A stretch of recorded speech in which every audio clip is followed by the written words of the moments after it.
할렐루야. 아멘. 이렇게 만나 뵙게 돼서 너무 반갑고 우리 이상호 목사님이 하필 아프실 때 오게 돼서 마음이 좋지는 않습니다만 오늘 하나님께서 저와 여러분들에게 또 이 주일 아침에 놀라운 하나님의 은혜를 말씀을 통해서 주실 줄 믿습니다. 아멘. 오늘 저와 여러분에게 주시는 하나님의 말씀은 우리가 지금 읽은 것처럼 요한복음 1장 18절 말씀을 읽었는데요. 제목을 보여주는 사람 이렇게 정해봤습니다. 우리 다시 한번 좀 옆에 분들하고 한번 인사할까요? 얼굴을 한번 이렇게 한번 보세요. 서로 얼굴을 한번 많이 보세요. 그러시면서 이렇게 한번 인사하죠. 당신은 예수님을 생각나게 하는 사람입니다. 당신은 예수님을 생각나게 하는 사람입니다. 아멘. 믿으세요? 자, 요한복음 말씀 그 1장 우리 본 말씀을요. 일단 펼쳐놓으세요. 일단 몇 구절의 말씀을 더 보고 싶은데요. 그 말씀에 보니까 원래 하나님을 본 사람이 없는데 예수님께서 아버지 품속에 있는 독생하신 하나님 예수님께서 그 우리 하나님 아버지가 어떤 분이신지를 우리에게 나타내셨답니다. 보여주셨대요. 예수님은 한마디로 하나님 아버지를 보여주는 분이셨습니다. 예수님이 어떤 삶을 사셨는가? 예수님의 공생의 삶의 3년 혹은 3년 반 그 전체 예수님의 삶을 한마디로 표현한다면 제가 볼 때 예수님은 우리 하나님 아버지를 보여주는 사람이구나 이런 생각을 하게 됩니다. 예수님은 하나님 아버지가 어떤 분이신지를 사람들에게 보여주셨죠. 하나님에 관한 이야기를 들려주시는 분이 아니고요. 하나님이 어떤 분이신지를 보여주는 그런 분이셨다는 것입니다. 예수님의 삶의 행동 하나하나가 예수님의 말씀 한마디 한마디가 예수님이 우리 하나님 아버지가 어떤 분이신지를 보여주기에 충분했다는 거죠. 제자들의 발을 씻기신 그 예수님 정말 그 제자들 한 사람 한 사람을 사랑하시고 긍휼히 여기시면서 그들의 발을 씻겨주셨고 또 사람들을 보시면서 긍휼히 여기시면서 또 오시기까지 하신 여러분 오병이어의 기적이 있었던 그 들판에서 예수님께서 남자만 5,000명 여자들과 아이들까지 해서 학자들의 말에 의하면 적어도 15,000명에서 20,000명이 있었을 것이라고 하는 그 들판에서 예수님께서 하루 종일 말씀을 다 마치신 다음에 그들을 그냥 집으로 돌려보내지 않으시고 오병이어의 기적을 통해서 그들을 배불리 먹게 하신 다음에 돌려보내신 이유가 뭡니까? 예수님께서 뭔가 내가 능력이 얼마나 많은지를 한번 보여주시기 위해서 봤지? 내가 이 정도야 그렇게 보여주시기 위해서가 아니죠. 예수님은요 정말로 배가 고픈 그들에게 먹을 것을 주고 싶어 하셨다고 생각합니다. 여러분 예수님의 행동 하나하나 그의 삶의 모든 것들이요 우리 하나님 아버지가 어떤 분이신지를 우리에게 알 수 있도록 보여주셨다는 것입니다. 예수님이 병자들을 고치실 때에도요 귀찮아하거나 그렇게 하시면서 그냥 가난한 사람에게 돈 몇 푼 쥐어주면서 적선하듯이 그렇게 하지 않으셨던 것 같아요. 정말 그들을 진심으로 사랑하시면서 그들을 정말 그 아픔 가운데에서 그들이 회복될 수 있도록 주님께서 그렇게 하셨다고 생각을 합니다. 예수님께서 그런 삶을 사셨는데요. 우리가 지금 요한복음 1장 말씀을 봤지 않습니까? 13장으로 한번 가보시죠. 요한복음 13장으로 가보시면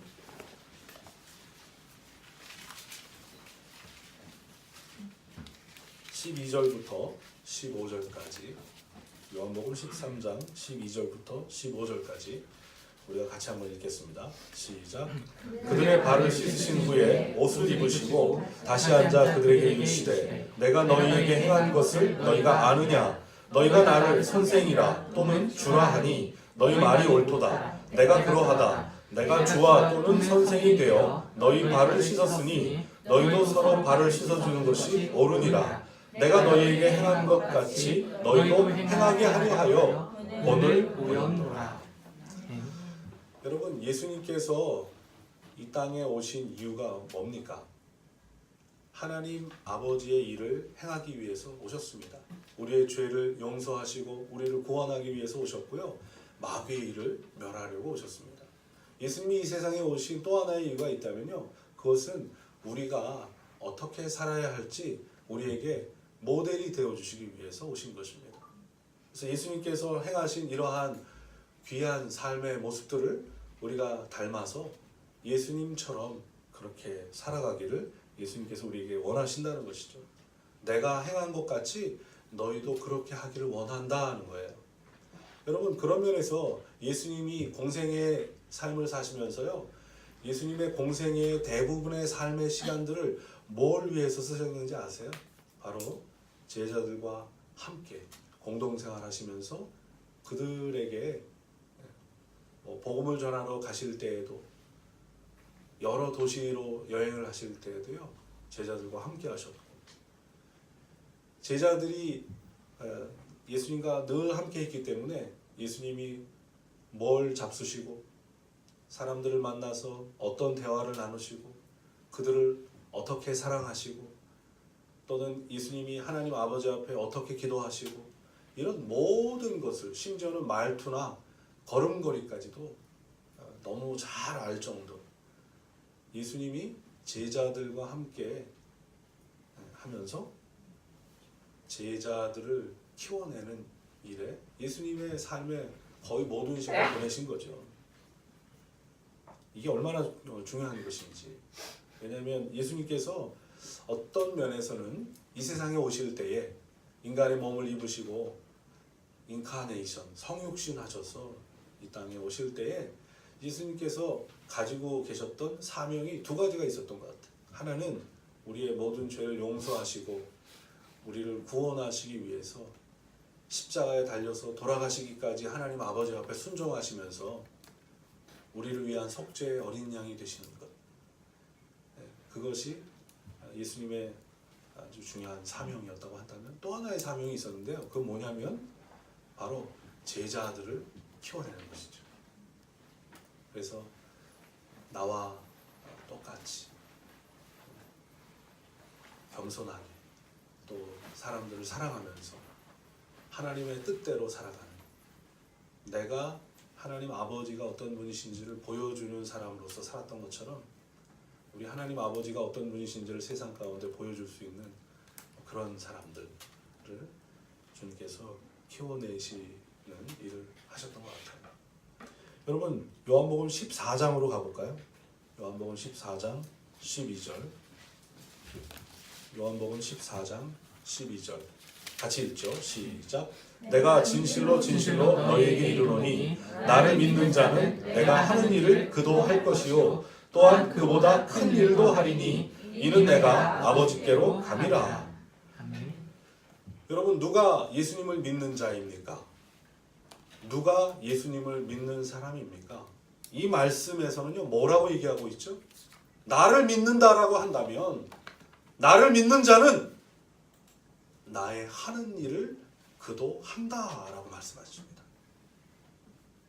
나는 오늘 이 한 주간, 지난 한 달간 2018년이 시작되고 나서 벌써 3분의 1이 지나가고 있는 것 같아요. 그죠? 벌써 4월이 이제 얼마 안 남았으니까요.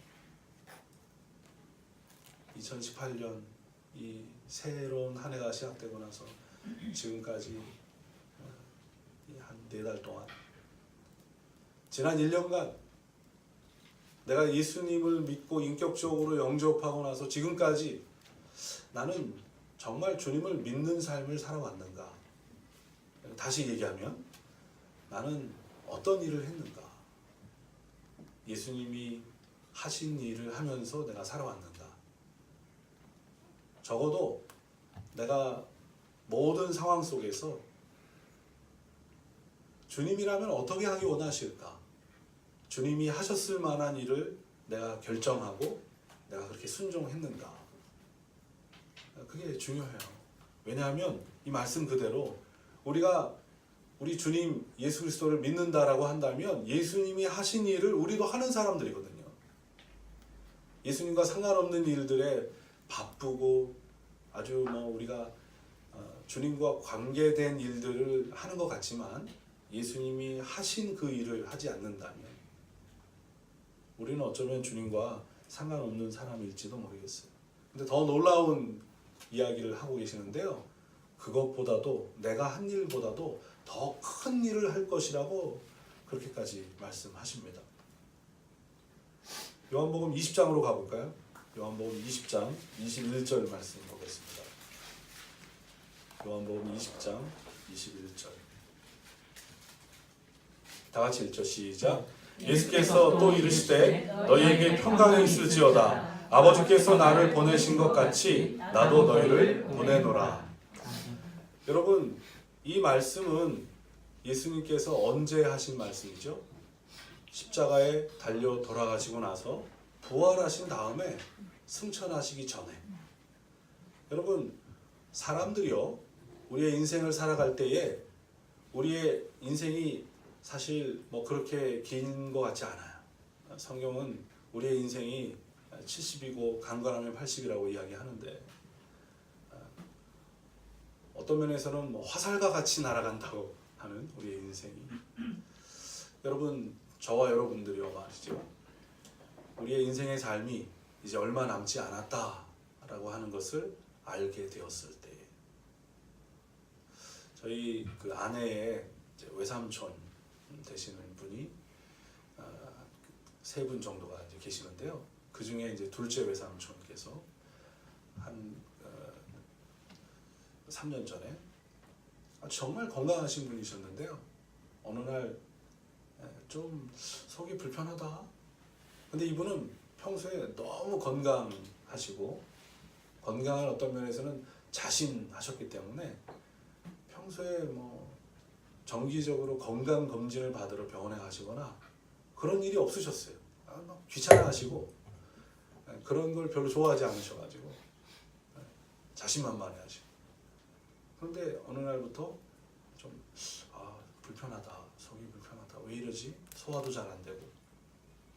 그래서 이제 그 집에 아들이 하나 있거든요.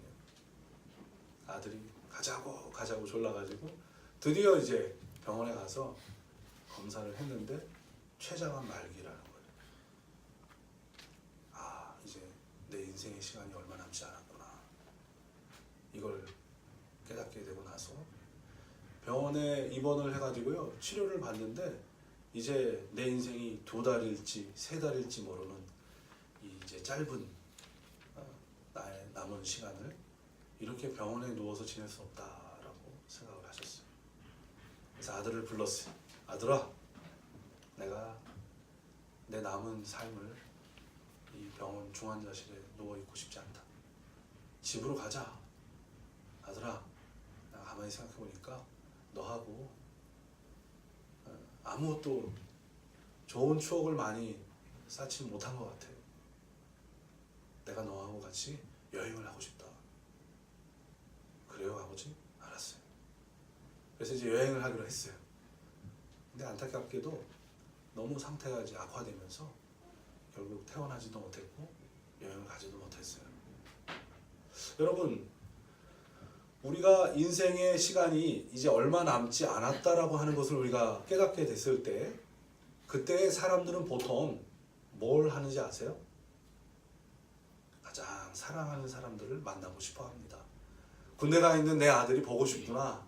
시집 가서 다른 도시에 살고 있는 내 딸이 보고 싶구나. 연락을 합니다. 어떤 상황 가운데 있든지 상관없이 그 소식을 듣고서 달려오죠. 휴가를 내든지 직장에서도 다 배려해 주잖아요. 여러분, 나의 인생의 시간이 얼마 남지 않았다는 것을 느낄 때요, 우리는 하면 사랑하는 사람을 만나고 싶어 하죠. 대개는. 그리고 그 사랑하는 사람과 만나서 그 시간을 어떻게 보내는지 아세요? 함께 그 남은 시간들을 정말 사랑하면서, 그리고 그때 내 평생의 삶을 통해서 내가 깨달은 이것이야말로 정말 소중하다라고 생각하는 내 평생의 삶으로 들려줄 수 있는 그 이야기를 해주는 거죠. 우리가 유언이라고 하잖아요. 아들아, 내가 평생의 삶을 살아보니 이것이야말로 가장 소중하다. 너는 반드시 이것을 기억해라. 너는 이렇게 살길 바란다. 그렇게 가장 소중한 이야기를 남겨주는 법이에요.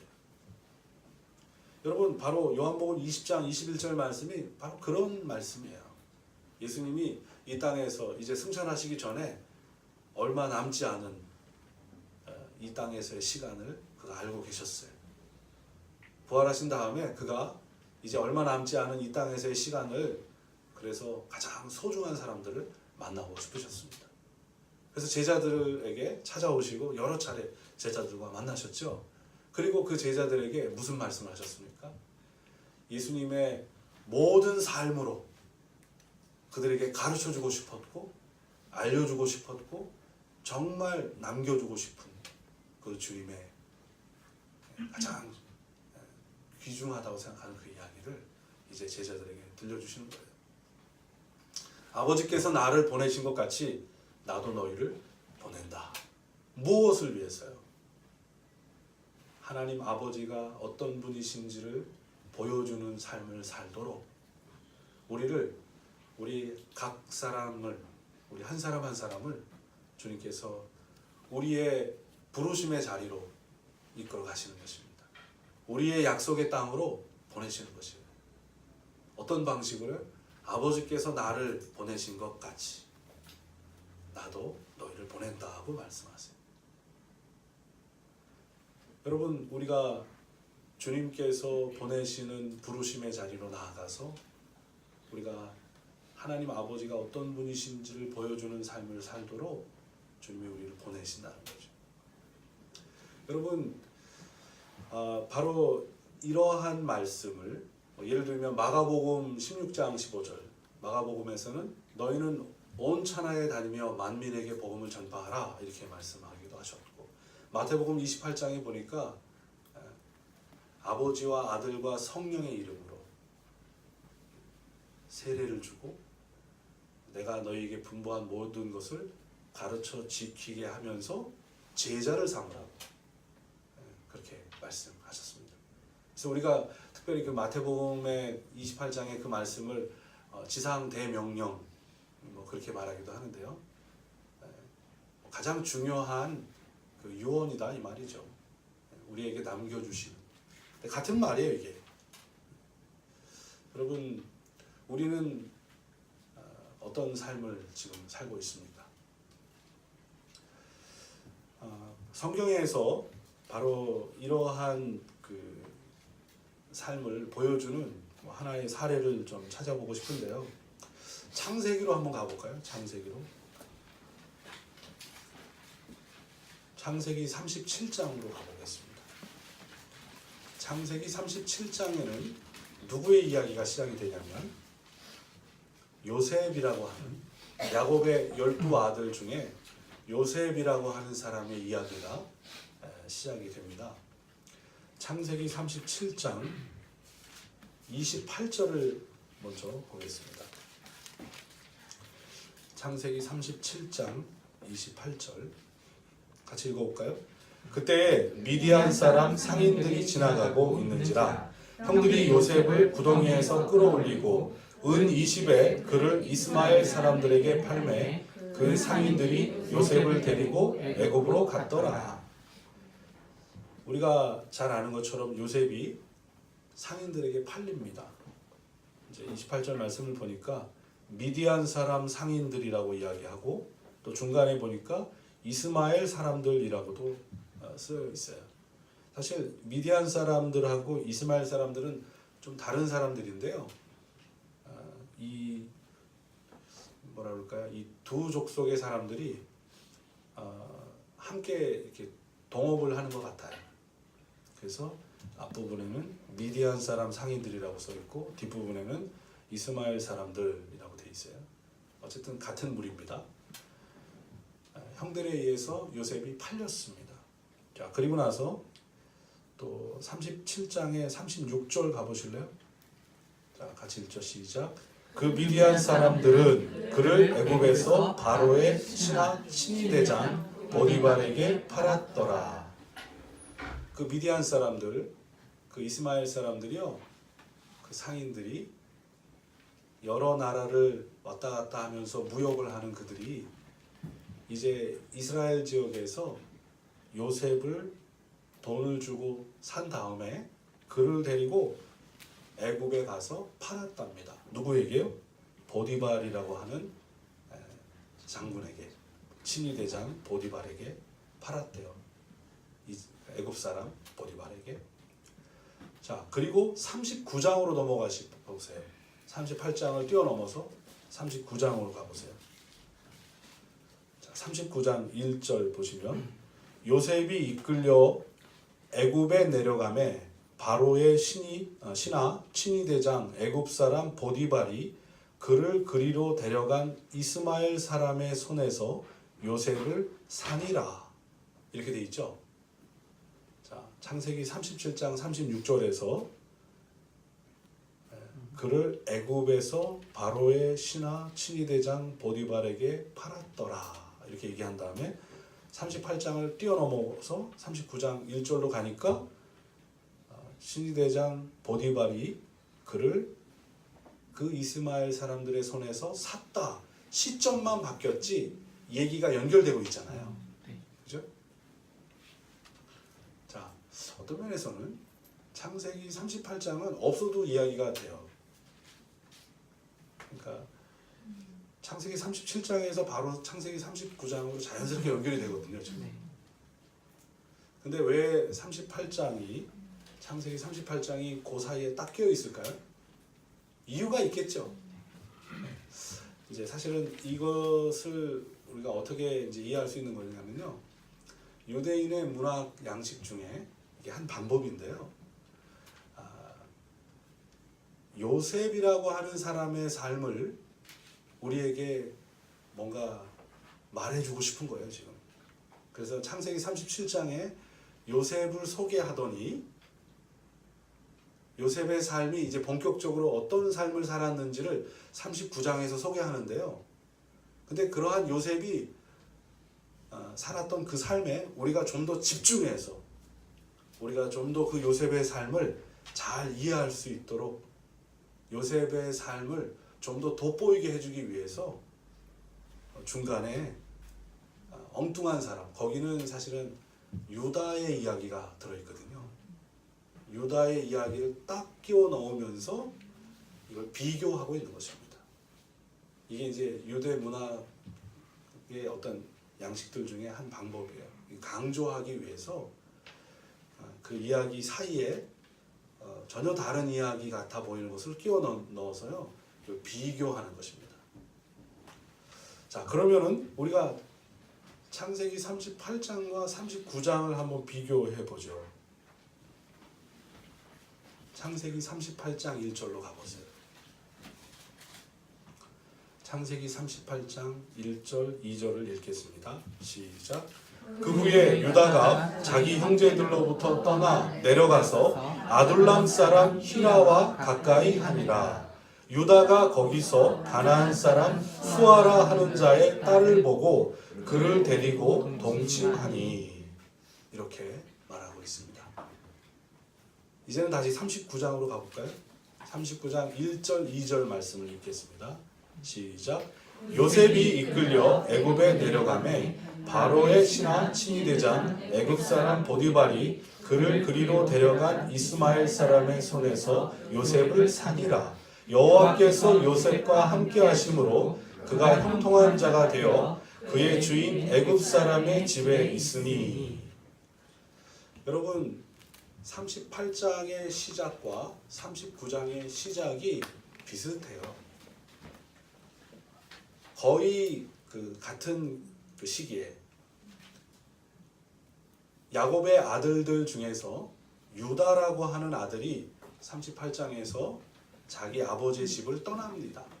39장에서는 요셉이 자이든 타이든 이유야 다르지만 어쨌든 그도 같은 시기에 아버지의 집을 떠납니다. 38장에서 유다는 아버지의 집을 떠나서 어디로 가냐면요. 뭐라고 얘기하고 있죠? 아둘람 사람 히라와 가까이 했답니다.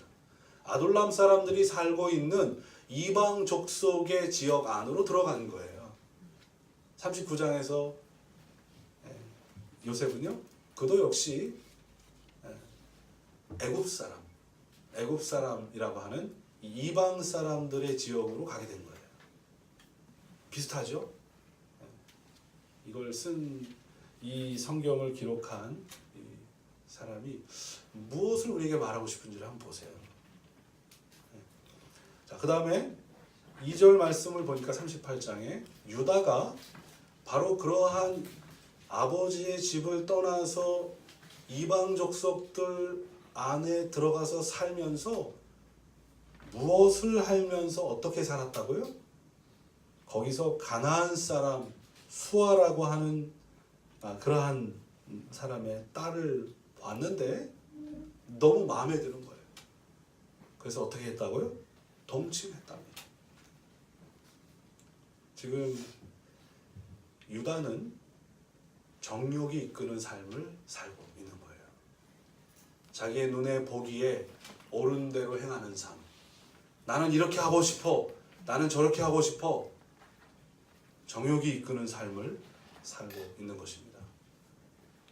그런데 너무 재밌게도 창세기 39장의 요셉은 하나님이 이끄시는 삶을 살고 있는 것을 볼 수 있어요.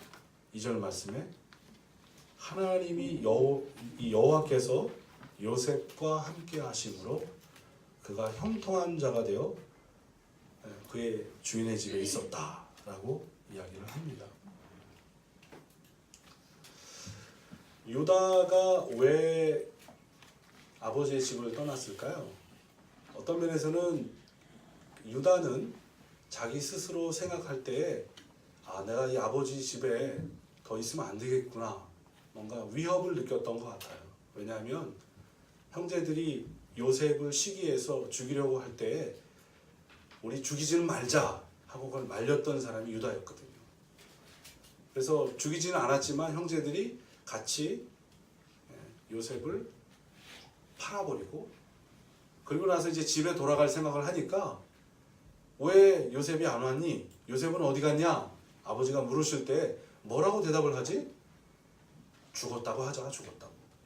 그래서 요셉의 겉옷에 짐승의 피를 묻혀가지고 보여주면서 죽었습니다. 이렇게 하려고 다 지금 극본을 짰는데 근데 이 형제들이 생각하니까 뭐가 딱 걸리냐면 저 유다가 걸려요. 유다가.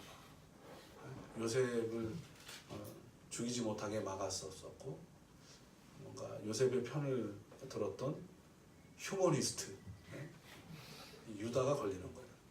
제가 갑자기 배신을 하고 자기 혼자 아버지한테 유다가 막 다 있는 사실을 이야기하면서 사실은 요셉이 죽지 않았습니다. 우리가 그를 미워하여 때리고 그리고 팔아버렸습니다.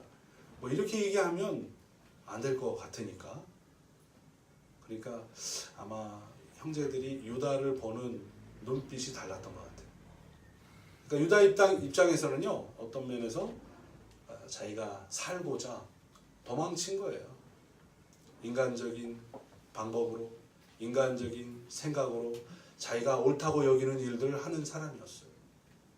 이것이 하나님의 뜻인지 하나님 앞에서 내가 어떻게 하는 것이 주님 원하시는 삶인지 그는 그런 삶에는 전혀 관심이 없는 사람이었다는 것입니다. 그런가 하면 요셉은 내가 왜 집을 떠나야 하는지 그는 알지 못했지만 그러나 그가 팔려서 애굽에 끌려가고 보디발이라고 하는 사람의 집에 살게 되었는데요. 그는 어떤 상황 가운데 있든지 그는 하나님이 나에게 원하시는 삶이 뭘까를 생각하고 기도하고 순종하는 삶을 살았던 것 같아요. 왜냐하면 창세기 39장 말씀에 보니까 이 요셉의 이야기가 쭉 설명이 되어 있으면서 이 여호와라고 하는 하나님의 이름이요 여러 번 등장을 해요. 심지어 생각해 보세요. 요셉은 억울하게 누명을 쓰고 나중에 감옥에 갇히기까지 했습니다. 그런데 이 요셉의 이야기를 읽어볼 때 어느 한 장면도 요셉이 억울하게 당한 그 일 때문에 형들을 원망했더라. 그 여주인을 원망했더라. 비판하고 슬퍼하고 원망하고 뭐 그랬다는 구절이 하나도 없어요. 그럼 도대체 요셉은 어떤 삶을 산 거예요? 여기에 놀라운 이야기가 있어요. 유다는 그가 정욕이 이끄는 대로 살았어요. 38장에 가서 우리가 좀 더 그 말씀을 본다면요. 무슨 이야기가 나오냐면 그는 나이를 좀 먹은 다음에 늙어서 어떤 일을 하게 돼요? 자기 며느리가 창녀처럼 꾸미고 있는 것을 보고서 그와 함께 동침하고자 합니다. 그 얘기는 뭐예요? 유다의 삶에는 그러한 삶이 아주 자연스럽다는 거예요. 그가 며느리인지 전혀 알지도 못했지만은 어쨌든 그러한 창녀 집에 들락거리고 하는 이러한 정욕이 이끄는 삶을 사는 유다, 너무 아주 익숙한 삶이었다는 거죠. 결국은 이 창세기 38장에 나오는 이러한 이야기들이 얼마나 어쩌면은 하나님 뜻을 떠나서 정욕이 이끈 대로 살아가는, 우리의 소견에 보기에 옳은 대로 살아가는 어리석은 죄악을 저지르면서도 회개하기는커녕 오히려 그러한 죄악 가운데 있으면서 하나님을 떠나서 자기 멋대로 살아가는 오늘날 우리의 그 세대의 어떤 그 죄악의 모습을 아주 그대로 보여주고 있지 않나, 그런 생각을 하게 되는 거죠. 그런데 요셉은 달랐다는 거죠. 여기 이제 놀라운 간증이 등장을 해요. 요셉의 주인이었던 보디발이 요셉에 대해서 뭐라고 이야기합니까? 두 가지를 얘기하는데 하나는 뭐죠? 내가 너를 보니까 너의 하나님이 너와 함께 하시는구나. 이것이 하나님을 알지도 못하고 하나님을 믿지도 않는 이방인 주인이었던 보디발이 요셉을 보면서 했던 간증이에요. 내가 너를 보니까 너의 하나님이 너와 함께 하시는구나. 요셉이 도대체 어떤 삶을 살았길래 요셉을 보면서 하나님을 봤던 것입니까? 그리고 그의 고백이 또 하나가 뭐예요? 네가 하는 모든 일에 너의 하나님이 형통하게 하시는구나. 은혜를 부어주시는구나. 네가 손대고 하는 모든 것들마다 다 잘 되는구나. 그러면서 자신의 집안의 모든 살림살이를 요셉에게 다 맡겨버렸어요. 요셉이 하는 일마다 잘 되고 요셉이 손대는 것마다 하나님께서 형통한 은혜를 주셨기 때문에 우리 집안의 살림살이를 그가 다 맡아서 한다면 우리 집안이 잘 될 게 뻔하다고 하는, 그가 우리 집안의 살림살이를 맡아서 우리 집이 너무 잘 될 것이고 축복을 받을 것이라고 하는 그러한 믿음이 하나님을 알지도 못하고 하나님을 믿지도 않는 이방인 주인에게 생겼다는 거예요. 도대체 요셉이 어떤 모습을 보여주었기 때문입니까? 심지어 그러한 요셉의 어떤 삶은, 요셉의 행동, 요셉의 태도는 감옥에서도 이어지잖아요. 감옥에서요, 그에게 감옥의 일을 간수들이 요셉에게 막 맡겨요. 요셉을 신뢰하고. 여러분 사실 생각해 보세요. 보디발 장군 집에 종들이 많았거든요. 요셉이 종으로 그 집에 팔려 들어가기 전에도 여러 종들이 있었을 것이고, 나이가 많고 이 집안에 대해서 너무 잘 알고 오랫동안 충성해 왔던 종들이, 주인에게 신뢰를 얻는 종들이 많이 있었을 텐데, 근데 이제 곧 얼마 전에 돈 몇 푼에 팔려온 요셉이라고 하는, 그것도 어린 아이, 아직 10대인, 이런 뭐 겉모습으로 볼 때는 보잘것없어 보이는, 볼품없어 보이는 작은 어린아이에 불과한, 우리 집에서 그냥 막일이나 시키려고 싼 값에 산 그 종일 뿐인 그 요셉을 보면서 왜 그렇게 보디발 장군이 요셉을 주목하게 되고 그의 삶에 집중하게 되고 관심을 갖게 되고, 이야 너 참 대단하구나, 너의 하나님이 너와 함께 하시는구나 고백하면서 너의 손에 하나님이 형통케 하셔서 네가 손대는 일마다 잘 되고 너는 참 신뢰할 수 있구나, 믿을 수 있구나, 우리 집안의 모든 살림을 좀 맡아다오 하고 맡길 수 있단 말입니까? 요셉은 하나님을 보여주는 삶을 살았던 거예요. 여러분, 바로 예수님이 제자들에게 말씀하시면서 바로 그러한 삶을 살도록 본을 보여주셨고, 바로 그러한 삶을 살도록 제자들을 파송하기 원하셨다는 거죠. 오늘 이제 이 말씀 앞에 우리가 서 있습니다. 예수님이 제자들에게 말씀하셨던 그 말씀을 오늘 이 시간에 저와 여러분에게 말씀하고 계신다고 저는 믿습니다. 아멘.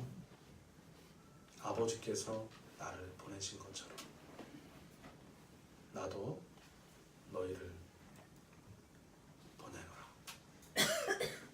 주님께서 우리를 이끌어 가셔서 서게 하시고 머물게 하시는 우리의 부르심의 자리, 우리의 가정, 우리가 섬기는 교회도 그렇고, 우리가 일하는 일터, 직장, 또 학교를 다니고 있다면 내가 지금 머물고 있으면서 공부하고 있는 학교, 나의 이웃들과의 관계 안으로 들어가서, 나의 친구들과의 관계 안으로 들어가서 하나님께서 나를 이끌어 가셔서 서게 하시는 그 부르심의 장소에서 우리가 어떻게 살아야 할까? 여러분, 하나님 아버지가 어떤 분이신지를 그들에게 보여주십시오. 아멘. 그것이 주님이 우리에게 그토록 바라고 원하시는. 그래서 예수님께서 거의 공생의 모든 것을 다 바치다시피 해서 제자들에게 신경을 쓰고 양육하고 키워낸 그 이유였어요. 여러분, 주님이 저와 여러분을 사랑하시고, 그리고 우리가 그 사랑을 받은 것을 가지고 우리가 거저 받았으니 거저 주라고 말씀하시는 것처럼, 이제는 우리가 누군가를 사랑하기 위해서 주님의 인도하심을 따라서 우리가 부르심의 자리로 나아가야 할 줄 믿습니다. 아멘. 그런 면에서 여러분 때문에 여러분의 가정이 변화되어질 것이에요. 여러분의 가정이 잘 될 것입니다. 나 때문에 오늘 내가 일하는 일터가 달라질 것이다. 나 때문에 오늘 우리 교회가 부흥할 것이다. 아멘. 하나님이 문제가 많고 쉽지 않은 우리 가정에 나를 오늘 있게 하신 거예요. 나를 통해서 하나님 아버지가 어떤 분이신지를 보여주는 삶을 삶으로써 우리 가정 안에 사랑이 회복되어지고, 상처받은 우리 가족들이 이제는 치유받고 성장할 수 있도록, 내가 어쩌다 이런 집안에 태어나서 지긋지긋하다, 나는 빨리 독립을 하리라, 이게 아니고, 하나님이 나를 오늘 나의 부르심의 자리인 이 가정 안에 나를 지금 있게 하신 것을, 나를 통해서 하나님 아버지가 어떤 분이신지를 우리 모든 가족들이 알도록 하기 위해서 나를 보내신 것이구나. 나를 통해서 하나님이 우리 집 안에 놀라운 일을 행하시기 원하시고 그분이 가지고 계신 아주 분명한 계획이 있구나. 우리가 그것을 깨닫고 하나님의 언약을 가진 자로서 그 부르심의 자리에 들어가서 겸손하게 우리가 제자들의 발을 씻겨주셨던 예수님처럼 예수님이 하신 그 일을 하면서 우리가 섬기기 시작할 때, 여러분 요셉을 보면서 하나님을 고백하고 하나님이 얼마나 놀랍게 요셉에게 축복하신지, 그래서 나도 그 축복을 함께 얻을 수 있겠구나 간증했던 그런 보디발의 간증이 여러분들에게도 들려오게 될 줄 믿습니다. 아멘. 우리 좀 기도할까요? 오늘 우리가 함께 나눈 말씀을 가지고 좀 기도하십시다. 보여주는 사람, 예수님이 하나님 아버지가 어떤 분이신지를 보여주는 삶을 사시는 그런 사람이셨고요. 이제는 바로 우리가 예수님처럼 하나님 아버지를 어떤 분이신지 다른 누군가에게 보여주는 사람으로서 살도록 우리를 예수님께서 파송하기 원하십니다. 예, 주님, 제가 주님의 이끄심대로 저의 부르심의 장소로 가겠습니다. 믿음으로, 순종함으로 저의 부르심의 장소로 가서 우리의 가정 안으로 들어가서, 우리의 교회 안에서, 우리의 직장과 일터에서, 학교에서, 친구들과의 관계 속으로 들어가서, 이웃들과의 관계 속으로 들어가서 제가 바로 그러한 삶을 살겠습니다. 오늘 이 말씀이 저의 삶에 적용되어지게 도와주시옵소서. 오늘 이 말씀이 계속해서 우리의 마음속에 생각나게 해주시고 저를 붙들어 주시고 이 말씀이 저의 삶에 영향을 주시고 저의 발걸음을 바꿔주시고 이 말씀이 저의 삶 속에 살아내어질 수 있도록, 이 말씀이 나의 삶 가운데 적용되어질 수 있도록 다 같이 한번 통성으로 주님 앞에 기도하십시다. 하나님 아버지 감사합니다.